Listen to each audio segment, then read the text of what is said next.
I'm sorry, walking down the runway type model. But anyway, we know that kind of use, and we know all the other ones, but even like a simpler one than the one, everybody was too sophisticated. I just wanted something like a model airplane. Okay, you might say that, a model airplane, a model car, right? Kids play with those things, right? Okay, so why do we call it a model airplane? Why do we call it a model airplane?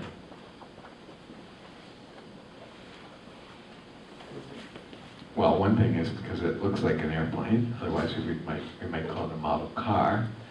So, but that's not the part I meant. Why do we call it a model airplane?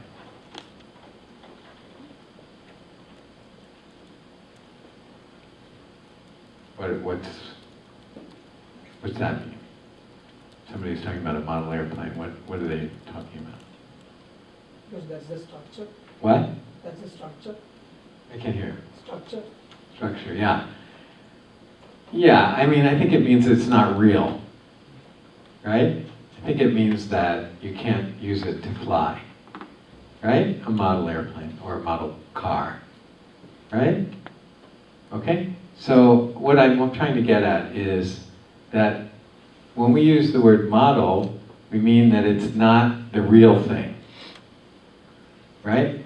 In this sense, right? When we say model car, model airplane, or model citizen, it's a little less clear, model citizen, because maybe somebody, but if somebody's a model citizen, what do we mean? What might you mean by that? It means they're a really great citizen, right? And I mean, if I really stretch the meaning, I could maybe I mean that they're a perfect citizen. And if I stretch it that far, I mean that there's nobody who's really like that. Anyway, whether that's true or not, I'm not sure. But when we say model airplane, we mean it's not the real thing. Okay? So that's the way we're using model, as it's a representation of something, but it's not the whole thing. It's not completely there. Okay? So when we talk about a model, that's what we mean. Okay, now, suppose that I write this equation. You guys are business people, so I can write something like this. GDP. What does that mean, GDP? Gross domestic product, right? Or GNP, right? Okay. And suppose I wrote, now this is just silly, but suppose I wrote that. So let's say T is time in years. Now that's a silly equation. I know it doesn't, not realistic at all. Okay, but this would tell me what?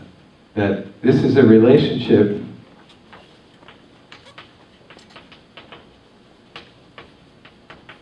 between time and GDP, right? Right? It's a relationship between time and GDP, right? It tells me that if I know the time, supposedly I know the GDP. Right? For example, if T is equal to 0, this tells me the GDP. Now, this is not realistic, but this tells me that if T is equal to 0, the GDP is what? 0. And T is equal to 1, the GDP is what? 1. And T is equal to 2, the GDP is 4, and so on, right? So this would be kind of a spectacular economy if this represented the economy, right? But it's not realistic. But it's mathematically, it's simple to write it, right? So this, we could say, is a model of the economy. Why? In the same way that we could say something's a model airplane, it's not the real thing. So this is just an approximation of the way the economy behaves. Okay? It's not accurate. It's not 100% accurate. Okay? So we can call it, but this is called a mathematical model. Why would it be called a mathematical model as opposed to like a plastic model? Because it doesn't have plastic in it, it has numbers, right? So it's a mathematical model of the economy, or particularly of the GDP. Okay? So, what do I mean by that? The same thing that I meant when I talked about model airplane. It's not the real thing. It's just an approximation. Okay? So, we can talk about mathematical models as well. Okay? And this would be an example. So an equation, if it's representing things in the real world, like time and GDP, an equation can be a mathematical model. It may not be accurate, it may be completely wrong, or it might be kind of close to reality. Regardless of that, it's a model. If it's really close to the reality, then we would say it's a pretty good model or an accurate model.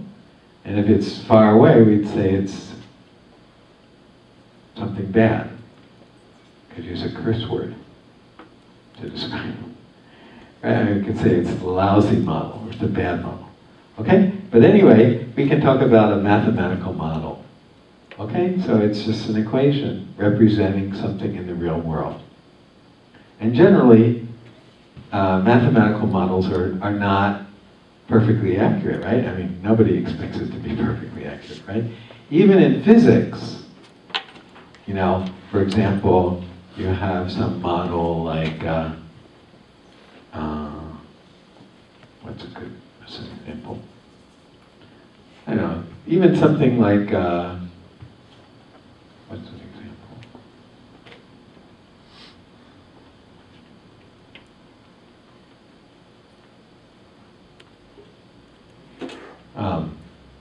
Distance equals 9.8 t squared.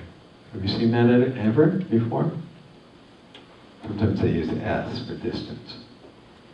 So that's talking about when you drop a ball, how far does it fall? Right, so when t equals 0, the distance it's fallen is 0. And at t equals 1, the distance it's fallen is 9.8 meters. And at t equals 2, it's 4 times that number. Okay? And that's supposed to describe the way a ball falls when you drop it. But it's not, doesn't describe a ball, actually. Because, you know, there are a lot of other factors. Right? There's wind, and there's friction, and there are other things. So it never is perfect. Right? So even a physics equation is still just a model. You know, when you're studying physics, you think, oh, it's true. At least I used to think it was true. It's not true. You know, in some sense it's true in some abstract way, but in some other sense it's not true. So anyway, we can talk about models, mathematical models. Okay? So, so you should understand that concept. Okay, here's an example, a business example. Okay, so it says, I invest $1,000 and I'm getting 5% interest from this investment, maybe from the bank. Okay? And supposedly the bank is giving it to me in what's called compounded quarterly. So we'll study what that means, but it doesn't matter. Okay, find the value of the investment after T years. So in other words, I'm putting in $1,000 into the bank. They're giving me some interest. I want to know how much it's worth later. Right? In T years. Okay? So it turns out that if this is what the bank promises me, the equation for it turns out to be this. And we'll show that later, but it doesn't matter. So, let's check this equation, just play with it a little bit by putting in different values for t. For example, t equals 0. So when I put in t equals 0, that's the easiest calculation. So when I put in t equals 0, what is the exponent here? 0, right? So that means the whole thing in the bracket raised to 0 is what? 1. So this whole thing is just 1, right? So it's just 1 times 1,000, right? So what's the value of my investment at t equals 0? Just 1,000, right? Which makes sense, right? Because what are we doing? We're taking $1,000, putting it in the bank. At the beginning, how much is it worth? We don't get any interest yet. So it's just worth what? $1,000, right? Okay? Everybody understand that? Okay. And then at t equals 1, we have to do, then it gets messy to do that. Or t equals 2, or whatever, right? Then it gets more troublesome to do the actual calculation, but you can do it. Not impossible. By the way, where is the variable here? What is the variable? Let me ask you, what is the variable? T. Right? The variable is t, right? This is a function of t. And what's the output variable is called a, sort of, maybe. But we can say that's the amount that it's worth in the future. So we can call it a. But what's the input variable? A, the amount, the future value, is depends on what? On t, right? Okay, so t is what? Which is t is the input or the output variable? Input, which is, and by the way, what's that called? We call that independent or dependent? We call it independent. It's a little bit arbitrary, but anyway, they call it independent. So t is the input variable, or it's also called the independent variable. And where is t? Is it here? No. Is it here? Is it here? Is it here? Is it here? No, it's here. So where is it? It's in the exponent. Right? So if that's, so what kind of a function is this? This is going to be an exponential function. Whenever you have t, the variable, the independent variable, the input variable, in the exponent, that's called an exponential function. Okay, so now this is not going to grow quite as quickly as the example I gave, but it will actually grow super, super quickly. Because I can tell you this, even though this doesn't, doesn't grow that quickly, sort of, I can tell you this. If you took $1 and you got this interest, and you put that $1 in the bank with this interest at the time that Jesus Christ was born, which was how long ago, approximately? About 2,000 years ago.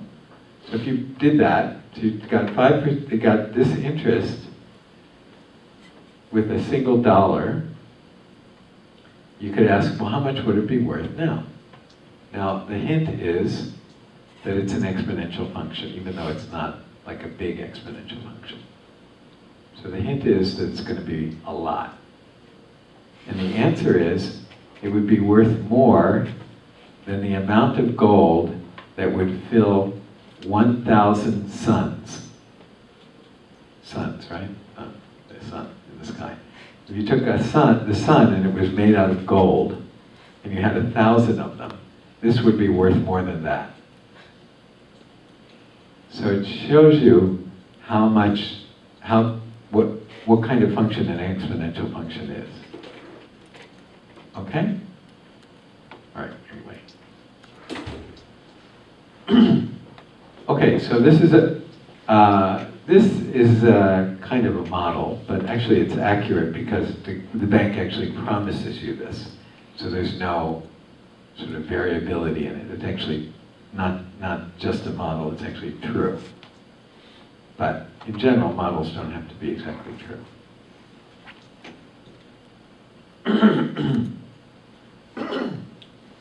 Okay, here's another example.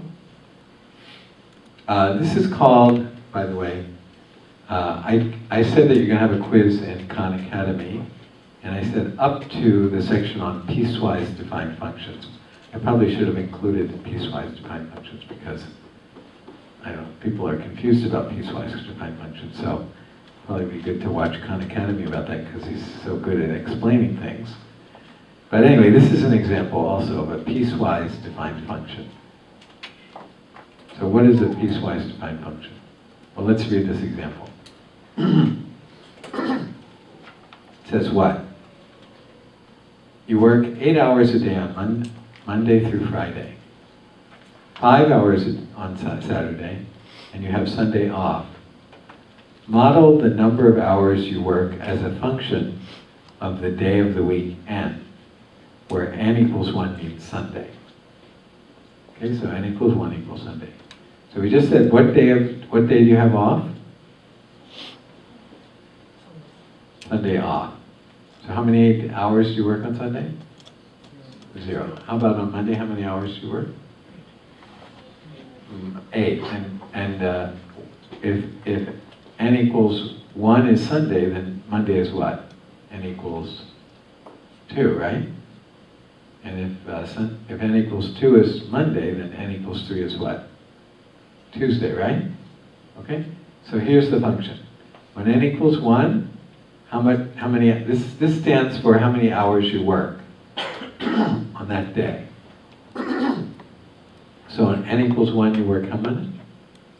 0. N equals any number between 2 and 6, you work what? 8 hours, right? Because that's Monday to Friday. Okay? And n equals 7, you work 5. This is called piecewise defined. What genius called it piecewise? Anybody, right? It's a reasonable thing to call it piecewise. Why is it called piecewise? Because it's defined in pieces, right? When n equals 1, it's one thing. N equals something else, it's something else. When n equals something else, it's something else. So it's reasonable to call it piecewise defined. Okay? We talk about the domain of the function. What does domain mean? Domain is the set of possible inputs. So can I put 8 into this function? Not really, because n is the day of the week. There's not an 8th day of the week. So 8 doesn't really make sense in this context. So the domain does not include 8. And the domain doesn't include 0 because that's the way we name things. Okay? So this is called the domain of the function. Can I put 6.5 into this thing? No, that doesn't make sense the way we name things, right? N is the day of the week. There's no 6.5 day of the week. So the domain, it does not include the numbers between here. It's just these numbers. Okay? So that's called the domain of the function. What does the domain stand for? Or mean? The set of possible inputs. Okay? The set of possible inputs. Okay? They say the domain is not a continuous interval.